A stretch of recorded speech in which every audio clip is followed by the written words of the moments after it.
Alors, lorsqu'on parcourt un peu votre programme, nous on a la chance d'avoir jeté déjà un coup d'œil là-dedans. Vous insistez sur la discipline, vous insistez sur la lutte contre le désordre, l'impunité et autres. En parcourant le document, on a l'impression que vous venez avec beaucoup de rigueur. Vous parlez aux jeunes en annonçant beaucoup de rigueur. Est-ce que ça marche ensemble? Non, il faut savoir que le programme, le document que nous avons proposons au peuple camerounais, nous proposons un programme et un projet. Alors, le programme, en fait, c'est la vision. C'est la vision et c'est pour ça que nous l'avons appelé Réparons le Cameroun. Réparons le Cameroun pour une nation unie, disciplinée et prospère pour tous ses enfants. C'est ça le nom de notre programme. Réparons le Cameroun pour une nation disciplinée, unie, disciplinée et prospère. Parce qu'en fait, réparons le Cameroun parce que le Cameroun est un pays en panne. Je n'ai pas besoin encore de le dire, puisque tous les problèmes que nous vivons aujourd'hui, nous avons un problème d'unité. La guerre dans le nord-ouest et le sud-ouest, la guerre contre Boko Haram. Nous avons même un problème d'unité, les affaires de tribalisme. L'actualité nous l'a enseigné. Et plus, nous avons encore notre problème d'unité, c'est-à-dire que le pauvre ne s'entend pas avec le riche. Les gouvernants ne s'entendent pas avec la population, le peuple qu'ils sont censés diriger ou censés nourrir. Vous voyez, il y a comme une césure. Que rien de grand ne s'accomplit dans la désunion. Dans la désunion, ni dans l'indiscipline, ni dans le désordre. Donc nous sommes là dans la désunion. C'est-à-dire, dans un pays normal, le peuple devrait être derrière ses dirigeants, les appuyer. Et les dirigeants devraient travailler pour le peuple. Et donc, quand nous avons un pays où nous avons eu les Can-Gate, nous avons eu les Covid-Gate. Covid-Gate, c'est une affaire de santé du peuple. Les gens ont réussi à mettre la main dans la caisse. Vous comprenez que c'est un sacré problème que le peuple vit aujourd'hui. C'est-à-dire un abandon par ses gouvernants. Nous avons un problème de route. Il n'y a pas de route. Nous avions encore une problématique des poubelles. Il y a moins d'un mois, qui a fait le tollé de la population dans tout le Cameroun. Et vous voyez donc, on a ce sacré problème d'union entre les gouvernants et le peuple. Donc, il y a un problème d'union. Il y a un problème de discipline, parce qu'aujourd'hui, personne ne respecte plus personne.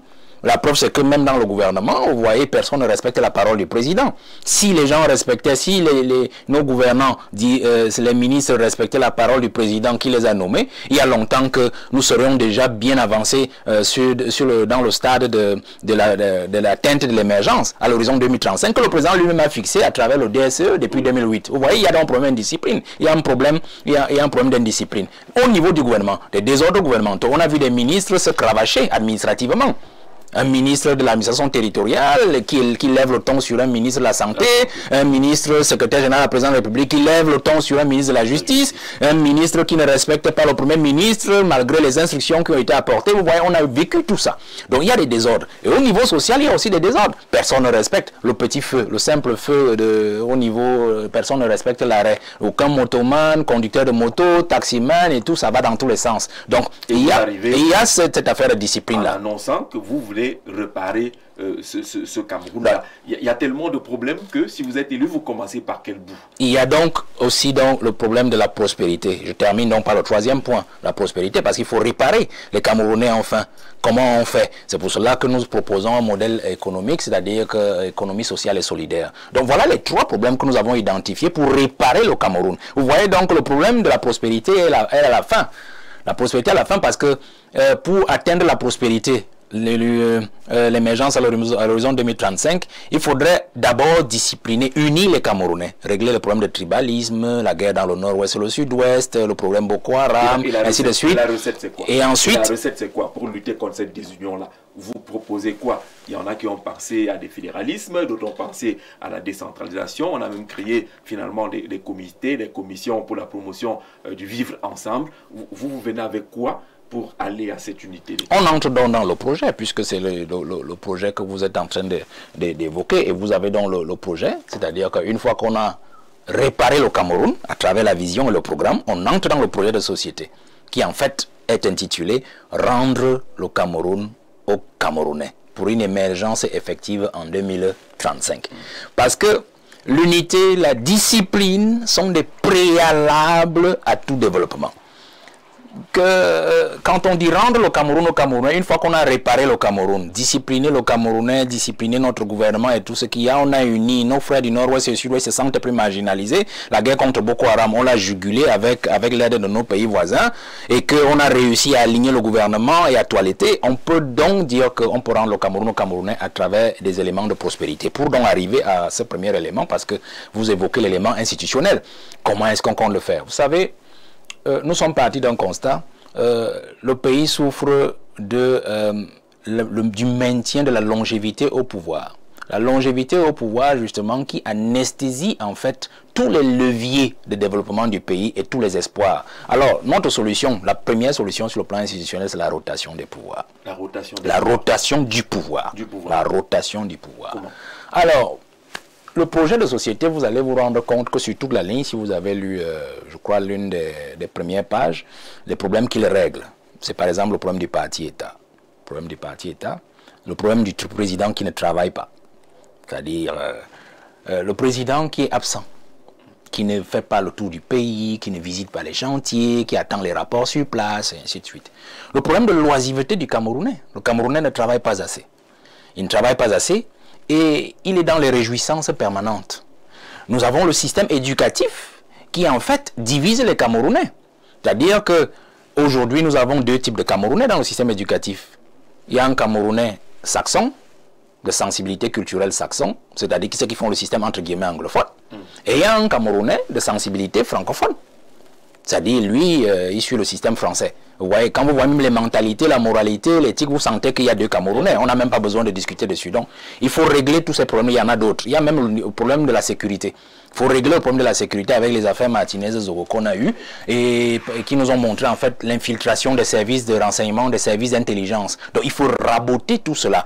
Nous avons le système de sécurité sur le plan même des recrutements dans l'armée. Mais nous avons donc engagé une clé. C'est la répartition des pouvoirs. Qu'est-ce que la répartition des pouvoirs? La rotation des pouvoirs. Sur la rotation des pouvoirs, ça suppose quoi? La rotation... Vous êtes élu au mois d'octobre prochain, oui. Vous mettez en place la rotation des pouvoirs. Il s'agit de quoi exactement? La rotation des pouvoirs vise en principe de base l'intégration, l'implication de tous les ressortissants du peuple, où qu'ils soient, à la gestion du pays. De toutes les régions, si vous parlez des régions. Mais nous avons fait plus simple parce qu'il y a des auteurs qui avaient déjà parlé de la rotation du pouvoir. Mais nous avons parlé de la rotation des aires sociologiques. C'est-à-dire, nous avons divisé le pays en 4 aires sociologiques que d'ailleurs vous connaissez, on n'a rien inventé. L'aire soudano-sahélienne, c'est-à-dire les 3 grandes régions septentrionales. Extrême nord, nord, Adamawa. Nous avons l'aire forestière, la région du sud, la région du centre, la région de l'est, qui est la vôtre, d'ailleurs, la dernière. Nous avons l'aire... C'est là que la rotation des pouvoirs m'intéresse. L'aire côtière, voilà. Vous aussi, vous pouvez... Vous aussi, vous pouvez prétendre désormais à cela. L'aire côtière, qui en fait constitue des régions littorales, c'est-à-dire la région du littoral, la région du sud-ouest, et l'aire Grassfield, qui est constituée de la région de l'ouest et la région du nord-ouest. Ça fait 4 aires sociologiques. Alors, la rotation du pouvoir est tout à fait simple. Le président, nous définissons un mandat de 4 ans renouvelable une seule fois. 4 ans renouvelable une seule fois. 4 ans renouvelable une seule fois. Durée, c'est 8 ans. C'est 8 ans. Oui. Et c'est 8 ans pour une aire sociologique. Je prends un simple cas. Je suis le guide aujourd'hui, je suis candidat pour l'élection présidentielle 2025. Alors, si nous avons déjà établi les règles pour la rotation du pouvoir, c'est clair que je gagne l'élection présidentielle pour l'aire forestière, centre, sud, est. Aussi simple que ça. J'ai la possibilité de nommer 2 vice-présidents. Parce qu'on instaure le poste de vice-président. Oui, 2 vice-présidents. Qui ne peuvent sortir que de 2 aires sociologiques autres que la mienne. Sauf de l'aire sociologique qui prendra le pouvoir immédiatement après la mienne. Parce qu'elle est déjà désignée avant?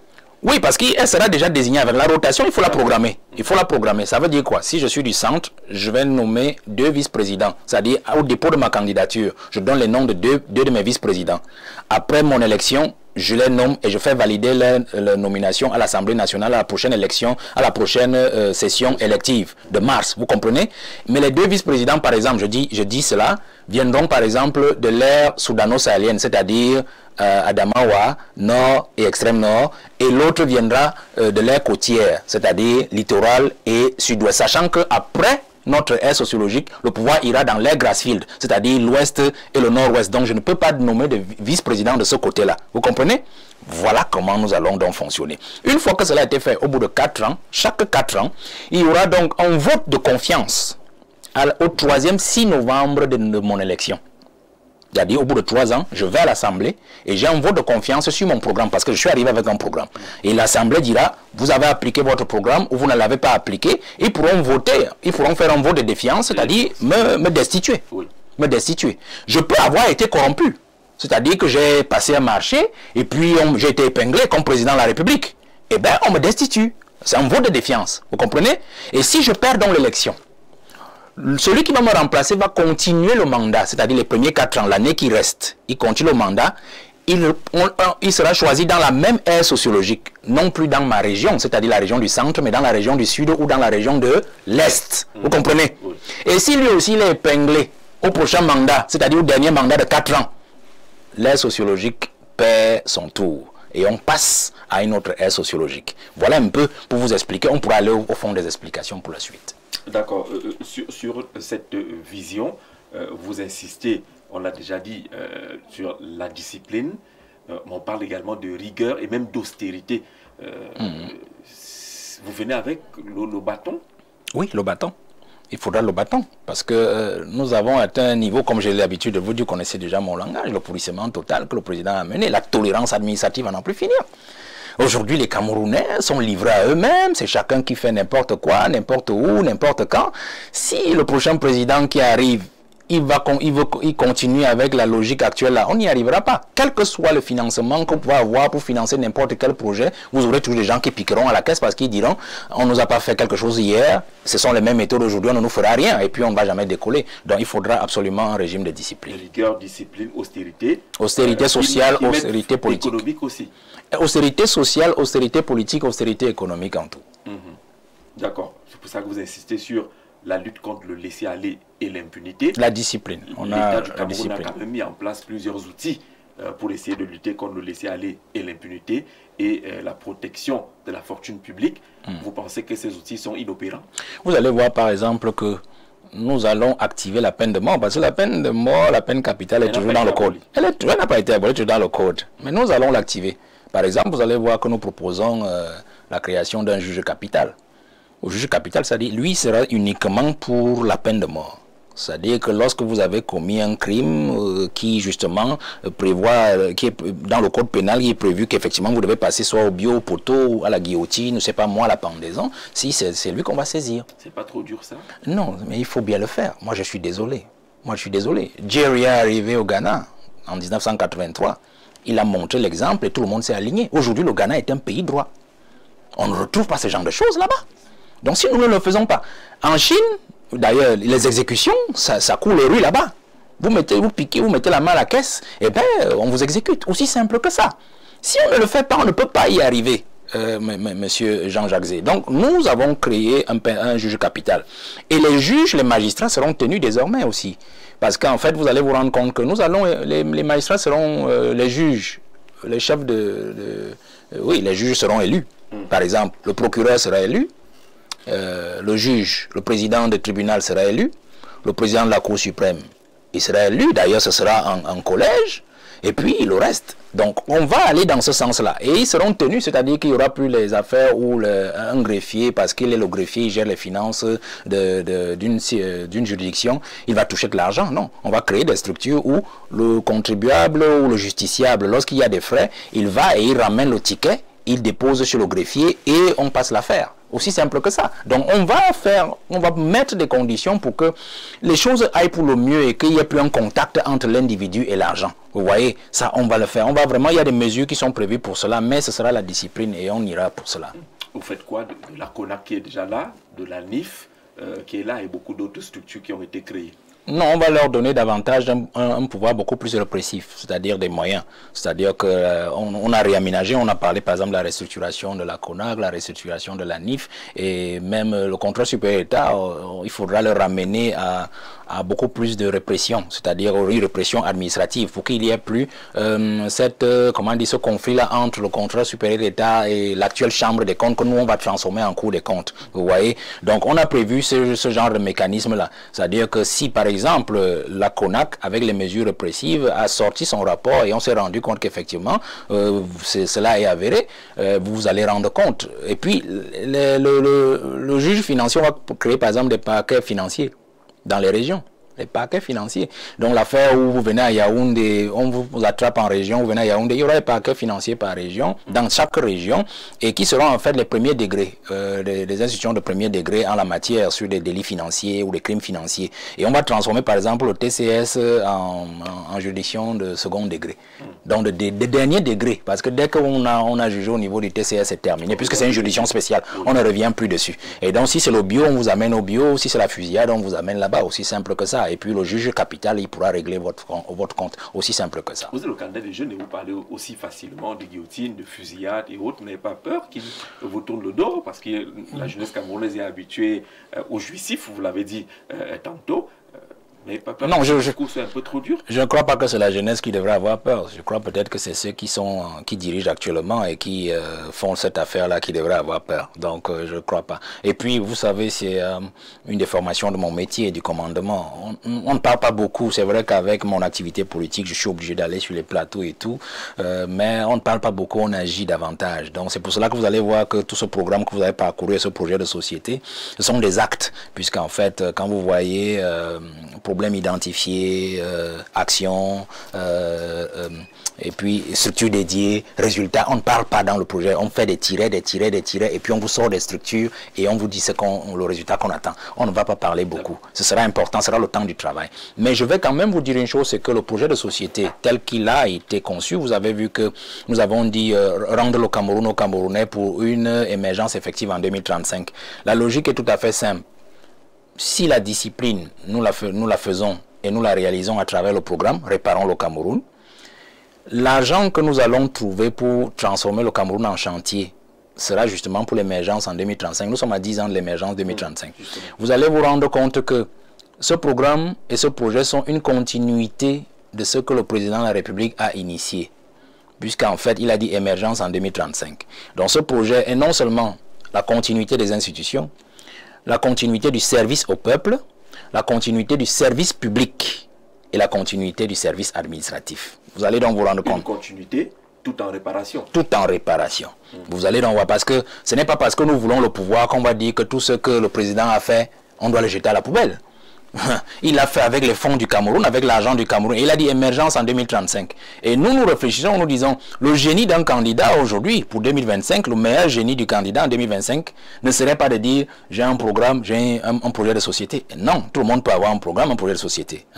Le meilleur génie sera de montrer aux Camerounais que vous êtes aptes, en fait, à terminer ce qui n'a pas été achevé par ceux qui s'en vont, à continuer là où ils ont abandonné, et à réparer ce qu'ils n'ont pas pu arranger ou alors ce qu'ils ont détruit. Vous comprenez? C'est ça le génie. Et ici, nous proposons au peuple camerounais d'atteindre cette émergence effective en 2035. Mais nous avons un blocage. Ça fait très peu de temps. Oui, ça fait très bien. Très bien. J'aime votre génie. Ça fait très peu de temps. Ça fait très peu de temps parce que la logique d'émergence en 2035, nous sommes supposés la réaliser depuis 2011. Mais vous savez, 14 ans aujourd'hui, rien n'a été fait. Aucun barrage n'a été livré. Mekin, Memvele, Lompanga, voilà même l'autoroute Yaoundé-Douala, rien n'est achevé. L'usine de manioc, elle est fictive jusqu'à aujourd'hui. On est même en train de chercher encore de l'argent pour alors qu'il y a des sous qui sont sortis et qui ont été avalés. L'usine de tracteurs, vous savez, elle est dans la bourse. Donc rien n'a été livré. Donc le président et ses amis n'ont rien fait du tout. Comprenez? Alors il faudra rattraper. Le premier défi, c'est de rattraper ces 11 premières années.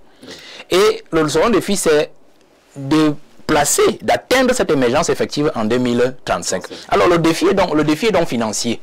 Et il est aussi d'ordre disciplinaire. Mais la discipline, on en a parlé tout à l'heure. Il faut d'abord aligner le Camerounais. Il faut formater le Camerounais. La moralité et l'éthique. Alors, le défi, c'est quoi? C'est que il serait est irresponsable pour un candidat, et moi je le pense, de venir dire aux Camerounais, à partir du budget que nous avons aujourd'hui, les 7317 milliards, je vais réaliser cette émergence à l'horizon 2035. Ou alors je vais transformer le Cameroun en chantier. C'est utopique, c'est irréaliste. C'est utopique. Avec 7 milliards, c'est trop. C'est utopique. C'est utopique. Puisque quand vous regardez la structure du budget, le budget c'est 7317 et poussière de milliards. Et dans cet argent, il y a 5500 milliards, 5500 milliards qui sont rien que pour le fonctionnement. Ça veut dire qu'il ne reste que 1700 milliards ou 1800 milliards pour les investissements. Et encore que dans ces investissements, il y a encore le remboursement de la dette et tout ce que vous pouvez imaginer. Donc, il ne reste pas grand-chose. Vous voyez donc, quel que soit le cas, quel que soit le candidat qui arrive à la place du président actuel, il va forcément faire comme lui. C'est-à-dire qu'il ne fera pas grand-chose, puisqu'en fait, le budget est étriqué. Alors, mais ce n'est pas votre vision à vous. Ce n'est pas notre vision à nous. Puisque vous voulez tenir là les délais et très bien, cette émergence-là, avec ce budget, vous ne pouvez pas. Très bien. Vous proposez donc quoi?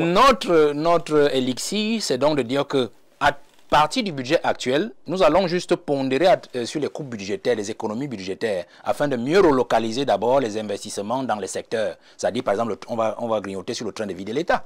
Par exemple, nous allons par exemple avec le Made in Cameroun, la promotion du Made in Cameroun et surtout l'érection des valeurs nationales, nous allons couper carrément cette affaire des exonérations qui sont de nos Bayam Salam internationaux, qui nous importent des poissons que nous pouvons nous-mêmes élever ici, qui nous importent du riz qui pousse par contre chez nous, ou du blé à travers les pâtes alimentaires, alors que le blé, le président a sorti 10 milliards il y a 2 ans pour l'IRAD. Aujourd'hui, je ne sais pas si vous êtes au courant que une seule tige de blé a été récoltée et qu'au moins on a diminué nos importations en blé. Vous voyez, donc on va arrêter ces exonérations-là et tout ce qui est fait pour l'argent ne manque pas. En fait, c'est peut-être l'orientation. L'orientation qui est critiquable. Mais je dis, mais ça ne suffira pas parce qu'il faut mettre le pays en chantier. Nous allons donc d'abord travailler sur le budget actuel pour faire des économies budgétaires. Vous voyez. Mais le problème, c'est que s'il faut transformer le Cameroun en chantier et en 10 ans atteindre l'émergence, nous avons donc prévu un plan de financement. Un plan de financement qui, en fait, est un modèle économique. Un modèle économique qui est basé sur la théorie de Ragnar Nursk et Rosenstein-Roden, 1943, oui. 1943, Rosenstein-Roden, qui a été repris en 1952 par Ragnar Nursk, c'est-à-dire qui prévoit la théorie du Big Push. La théorie du Big Push, c'est-à-dire que on peut financer au même moment, simultanément, tous les secteurs de la vie d'une économie afin de booster le développement. Alors, nous nous situons en césure de cette théorie-là avec la théorie d'Albert Hirschman, 1958, qui est venu battre en brèche la théorie du Big Push, c'est-à-dire la théorie de la croissance simplifiée. C'est-à-dire que les États n'ayant pas toujours de grands moyens pour soutenir au même moment tous les secteurs de la vie sociale et économique afin de booster le développement, il faut choisir les secteurs les plus porteurs, y injecter un investissement, et c'est en investissant dans ces secteurs-là que l'on pourra porter les autres secteurs qu'on aura peut-être négligés sur le plan du financement. Donc, nous nous situons donc dans cette césure-là, et nous avons donc prévu un plan de financement. Le plan de financement veut dire quoi? C'est que nous allons évaluer des terres rares du Cameroun. Il y en a près de 300, je crois, les dernières évaluations. Près de 300 terres rares. Et nous allons ouvrir le sous-sol du Cameroun sur 20 à 25%. Je dis 20 à 25% parce qu'il faudra des évaluations. Ça peut être moins. Ça peut être moins pour une valeur de 150 000 milliards de francs CFA. 150 000 milliards de francs CFA. Ça veut dire que c'est l'évaluation que nous faisons pour que nous puissions atteindre l'émergence à l'horizon 2035. Il n'est pas dire au peuple qu'il vaut mieux pousser l'émergence en 2050 parce que le président et ses amis n'ont pas pu faire grand-chose. Ce manque de date. Oui, ça, le peuple ne peut plus attendre. Le bonheur du peuple ne peut plus attendre, vous voyez. Et c'est aussi alloué quand même, mettre à l'actif de l'actuel président et de l'ancien, c'est-à-dire que le sous-sol camerounais est quand même resté intact. Est quand même resté protégé. Vous voyez, ça c'est à mettre à l'actif de celui qui dirige ce pays. Et donc nous croyons que la jeunesse peut donc, puisque c'est un héritage qui nous laisse, c'est-à-dire notre sous-sol, et qu'il n'a pas pu réaliser l'émergence, au moins la moitié du chemin de l'émergence en 2025. Donc pour lui faire honneur, c'est aussi ça le projet de la jeunesse. Faire honneur au président en lui disant, la philosophie est là, nous allons achever, comme nous l'avons dit tout à l'heure, ce que vous n'avez pas pu achever. Nous allons donc ouvrir le sous-sol à 20-25%. 20-25%, ça veut dire que nous allons évaluer des terres rares qui équivalent aux 150 000 milliards dont nous aurons besoin pour remuer le Cameroun et le transformer. Vous voyez? Oui, ça peut même être moins. C'est-à-dire que si nous voyons par exemple, je parle du département du Faro, où c'est la bauxite et l'uranium, par exemple. Nous pourrons ouvrir encore d'autres puits de pétrole, je n'en sais rien, c'est-à-dire mines solides, mines liquides, vous voyez. Et donc, si on évalue que ça fait 15% de notre sous-sol, eh bien, on s'arrête là. Ça fait 150 000 milliards. Dans les 150 000 milliards, nous irons donc chercher des partenaires qui pourront nous donner cet argent. Le loger à la BEAC ou dans notre banque centrale. Et maintenant, les 150 000 milliards, nous allons enlever 50 000 milliards pour faire une réserve de trésor. Et les 100 000 milliards autres, nous allons donc faire appliquer le programme que vous avez donc devant vous. C'est-à-dire remuer le pays de fond en comble pour atteindre. Combien d'années? Parce que vous avez un mandat de 4 ans renouvelable une fois, 8 ans au grand maximum. Tout ce que vous êtes en train de dire là, ça peut tenir en combien d'années? Non, j'ai un mandat, je crois que si je suis élu, c'est pour un mandat de 7 ans, puisque la Constitution dit 7 ans. Vous êtes encore dans le 7 ans. Et vous avez vu le budget que nous avons, le projet que nous avons justement prévu ce projet-là sur une période de 6 années et demie. Ça veut dire qu'au bout de 2031, en mi-2031, on aura déjà achevé la mise en place de tout ceci et on aura commencé même l'application du plan de financement, c'est-à-dire à remuer le Cameroun dès 2027. Parce qu'en fait, le temps pour nous en 2026 d'établir ou du moins de passer tous les états généraux de tous les secteurs de notre pays qui vont nous amener à reprofiler ce projet et à le rendre beaucoup plus pratique avec les experts de tous les secteurs, les états généraux de l'éducation, de l'économie, de l'ingénierie, du bâtiment et tout ce que vous pouvez imaginer. Vous voyez? Et donc en 2027, nous pensons notamment aux pays de l'Asie qui justement veulent s'imposer en Afrique, notamment la Russie ou la Chine, qui peuvent mettre à notre disposition cet argent-là. Nous avons prévu une période de différé, par exemple, de 5 ans. C'est-à-dire que lorsqu'ils nous donnent cet argent dès 2027, vous savez, s'il faut évaluer l'uranium que nous avons pour l'argent qu'ils nous donnent, c'est des explorations, des études d'exploration, des études, ainsi de suite. Donc, ça va mettre 5 ans. Mais nous, on aura déjà eu l'argent en 2027. Ça veut dire qu'en 2032, on sera déjà à 3 ans de l'émergence, on aura déjà fait beaucoup de choses sur le chemin. Donc ça veut dire que si, pour moi, je ne demande qu'un mandat, celui qui viendra sous la Constitution nouvelle version, c'est-à-dire 4 ans renouvelables une fois, il pourra tranquillement achever. Mais c'est quand même un travail titanesque en très peu de temps. Absolument. C'est vous qui devez discipliner les Camerounais. J'ai lu dans le programme que vous visez le service militaire pratiquement obligatoire pour essayer de discipliner les Camerounais. C'est vous qui voulez lutter contre l'impunité. Je crois que peut-être que ça va dans le même sens, ainsi de suite. Et vous avez un programme économique de développement aussi énorme. Vous serez un président sans repos. Ben, je vous ai dit que le projet visait d'abord la règle numéro 1 à mettre fin au président qui ne travaille pas, à la logique du président qui ne travaille pas. Puisque si on a un pays qui doit entrer en chantier, le président, il doit travailler. Oui. Il doit marcher de ses 2 pieds, on doit le voir partout. On doit le voir avec un casque, un chasuble qui surveille ci, qui surveille ça. Donc c'est important. Donc, mais il est clair que le président, il ne sera pas seul. Ce sera avec une équipe dynamique. Vous savez que les jeunes qui sont derrière ce programme, ils sont nombreux. Hein, et vous allez voir qu'on a introduit des logiques, par exemple, d'utilisation d'intelligence artificielle, notamment sur la monnaie numérique qui va soutenir la monnaie souveraine que nous allons instituer. Vous voyez, donc les jeunes ont beaucoup travaillé dans cette affaire. Et ce n'est même pas terminé parce que le plan de financement, lorsqu'il sera inclus, de 150 000 milliards, lorsqu'il sera inclus dans ce travail, je crois qu'on ira sur un document d'environ 700 pages. C'est assez costaud. Je suis d'accord, c'est vraiment un projet costaud et il faudra vraiment qu'on s'y mette. D'ailleurs, vous avez vu Trump quand il est arrivé, c'est des jeunes de 30 ans, 27 ans qui sont autour de lui et qui ont pensé tout son programme et qui justement sont utilisés pour ce travail-là. Donc c'est la même chose avec nous. Beaucoup pensent que pour que le Cameroun émerge, il faut absolument toucher à la forme de l'État ou renforcer ce qui est là, c'est-à-dire la décentralisation. Vous allez dans le même sens, qui pense que le véritable développement doit commencer par nos localités, les collectivités territoriales décentralisées. Est-ce que vous avez une autre vision ou vous restez dans ce qui est déjà mis en place comme décentralisation? Non, la décentralisation, on va aller au fond, puisque nous prévoyons que 60% du budget de l'État ira chez les collectivités territoriales décentralisées. 60%. 60% pour les collectivités territoriales décentralisées. Aussi simple que ça. Et c'est fait comment? C'est automatiquement transféré? C'est automatiquement transféré. Parce qu'en fait, ce sont ces mêmes collectivités aussi qui seront chargées, par exemple, des prélèvements sur le terrain et qui reverseront la quote-part du pouvoir central. Aussi simple que ça. Bon, allons-y sur le plan du développement décentralisé. Nous allons d'abord commencer par boucher des trous qui se retrouvent dans la décentralisation. C'est-à-dire qu'entre la région et la commune, qui est dans l'arrondissement, la région, qui est dans la région, il y a un vide, c'est le département. On va créer un conseil départemental. Oui. Parce qu'aujourd'hui, on se rend compte que vous avez un préfet. Un préfet, par exemple, est au chef-lieu. Prenons simplement le préfet d'Umfundi. Il a une commune qui se retrouvent, je ne sais pas moi, quelque part dans des environs très éloignés, ça devient très compliqué. Si je prends par exemple le Diamaré, où moi j'ai été dans l'extrême nord, vous avez une commune qui est par exemple à 200 km du chef-lieu du département. Comment est-ce que le préfet fait pour veiller à cela? Donc il est la tutelle de cette commune, non. On va remettre la tutelle des communes au sous-préfet. Et au préfet, on va lui donner un conseil de département qui sera composé justement d'un tiers des élus de chaque commune, plus un conseil des chefs traditionnels. Parce que les chefs traditionnels, il ne faut plus les inféoder à la chose politique. C'est-à-dire qu'ils se retrouvent dans un conseil municipal comme conseiller municipal. Non, il doit y avoir un conseil des chefs traditionnels. Et aussi une structure populaire qui sera chargée de la surveillance des autorités, des collectivités territoriales décentralisées. Ça, c'est le conseil départemental. Au niveau de la commune, on va traverser la commune pour créer les districts. Parce qu'il y a des communes qui sont assez vastes. Oui. Vous voyez? Et donc, le maire, parfois, il a tendance à négliger certains pans de sa commune, pans territoriaux de sa commune. Donc, on va créer des districts, donc des chefs de district. On va revenir parce qu'on a eu des districts avant.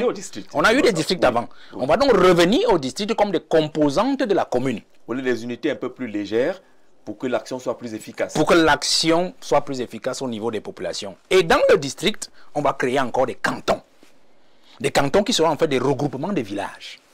C'est-à-dire, à partir de là, dans un canton regroupement de villages, ils pourront faire ce qu'on a eu, par exemple, des comités de développement, dire ce dont ils ont besoin, les transmettre au chef de district, qui les transmettra au maire, qui les transmettra au conseil départemental, qui les transmettra au conseil régional. Mais là, c'est le comble, c'est que nous allons transformer les régions décentralisées en régences. En régence, parce que autant nous allons supprimer le poste de ministre au niveau de la centrale pour ériger les secrétaires d'État, parce que nous prévoyons un gouvernement de 21 portefeuilles, donc de secrétaires d'État, et nous allons supprimer le poste de Premier ministre, nous allons supprimer le Sénat, ainsi de suite. Mais au niveau des régions, nous allons créer des régences. C'est-à-dire que celui qu'on appelle aujourd'hui président de région, il sera appelé régent. Et il sera la tête d'une régence. Donc quand on dira régence, ce sera en fait la région décentralisée. Oui. Vous comprenez? Quand on dira régent, ce sera l'actuel président de région. Parce que, ayant été au commandement, ça fait un complexe aujourd'hui. Vous allez vous rendre compte que le président de région, parce que peut-être il a un gros budget à gérer, parfois il a l'impression qu'il est supérieur au gouverneur de région.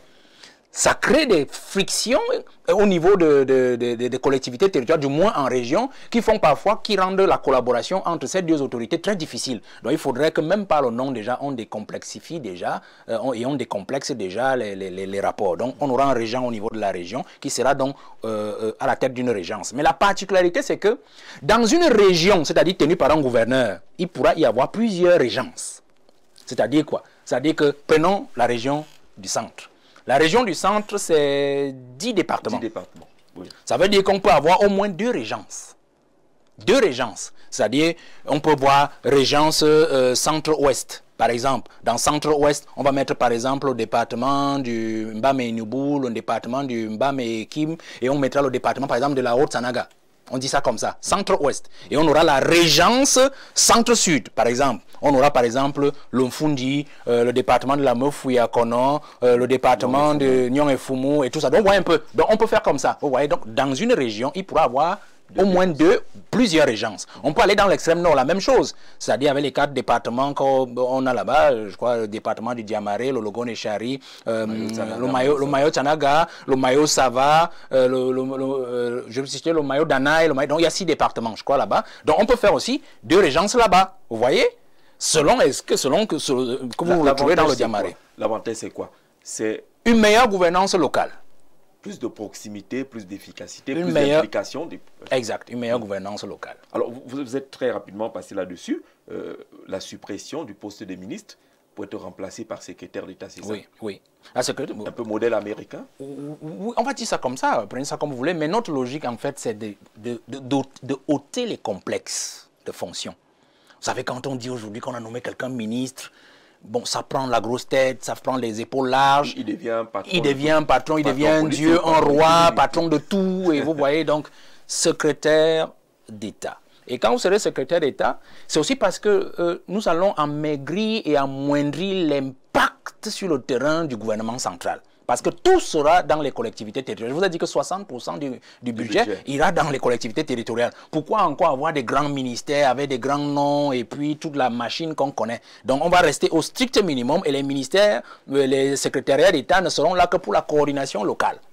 C'est-à-dire de combler les vides ou les manquements des collectivités territoriales et d'assurer en termes d'expertise le relais que la centrale peut apporter aux collectivités territoriales. Donc il faudra le faire. Quand on élimine le poste de Premier ministre, vous avez compris ce que j'ai dit, c'est pour que le président travaille. Et c'est pour ça qu'on aura 2 vice-présidents. Un vice-président chargé des affaires économiques et un vice-président chargé des affaires sociales, ainsi de suite. Vous voyez? Donc ça fait que même ces vice-présidents-là auront des missions. C'est-à-dire ce n'est pas parce qu'ils nomment les vice-présidents et ils passent leur nomination à la validation devant l'Assemblée nationale. C'est pas des faire valoir. C'est pas des faire valoir. Donc, dans la Constitution, ils auront déjà des missions. Donc, il suffit, on va juste coller des noms.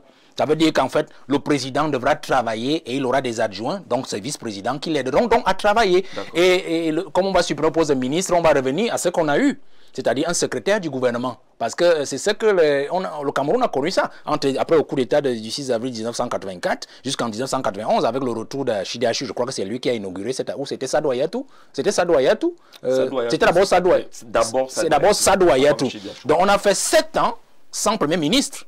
Donc on a eu un secrétaire de gouvernement, je crois que M. Jean Kouété a occupé même ce poste-là autour de 1986-87, je peux me tromper sur l'année. Donc on peut vivre sans ça, vous voyez. Donc il ne faut pas que les gens pensent qu'il y a des fonctions qui doivent absolument exister. D'ailleurs actuellement, le Premier ministre, vous voyez, avec les désordres gouvernementaux, les ordres viennent d'en haut, vous comprenez que c'est une fonction en fait à l'état actuel qui est pratiquement inutile.